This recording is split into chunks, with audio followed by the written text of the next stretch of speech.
ये देखिए, जब मुख्यमंत्री का भी समय आया था मुख्यमंत्री चुनने का, तब भी इस तरीके की कश्मकश चली थी और एकनाथ शिंदे जो मुख्यमंत्री रहे थे वो बिगड़े हुए दिखाई दे रहे थे जब उनको डिप्यूटी सीएम की जगह दी थी। ये भूल गए थे कि एक sitting chief minister Devendra Fadnavis ji भी जब उनकी पार्टी का निर्देश आया वो डिप्यूटी चीफ मिनिस्टर की उन्होंने जवाबदेही निभाई।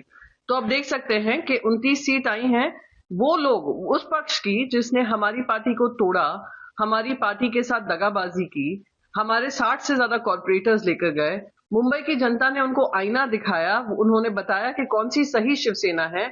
अब वो मांग कर रही है, क्योंकि भारतीय जनता पार्टी 78 सीट पे रह गई है, उनके पास पूर्ण बहुमत नहीं है, तो इस तरीके की आर्म ट्विस्टिंग करेगी। पर हकीकत सभी जानते हैं, Bharatiya Janata party single largest party emerge होकर आई है, महाराष्ट्र में भी सिंगल लार्जेस्ट पार्टी इमर्ज होकर आई है।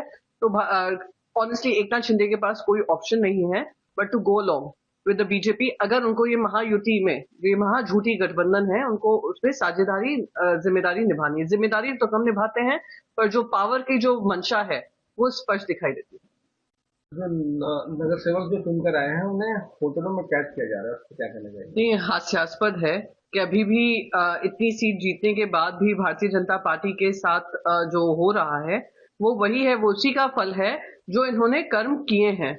वही आज होटल्स के माध्यम से दिख रहा है, वही होटल की राजनीति, रिजॉर्ट पॉलिटिक्स दिखाई दे रही है, जहां पर एकनाथ शिंदे जी ये समझ गए हैं कि जो उनके जो 29 कॉर्पोरेटर हैं उनको सबसे पहले भारतीय जनता पार्टी उनके पीछे पड़ेगी, क्योंकि वो भारतीय जनता पार्टी भी जानती है और खुद एकनाथ शिंदे जी जानते हैं ये 29 कॉर्पोरेटर भी वो हैं जो अपना दल बदलने को तैयार होंगे। वो सिर्फ एक मकसद से उन्होंने उस चुनाव चिन्ह पे लड़ाई लड़ी है, क्योंकि वो भारतीय जनता पार्टी के साथ गठबंधन में है।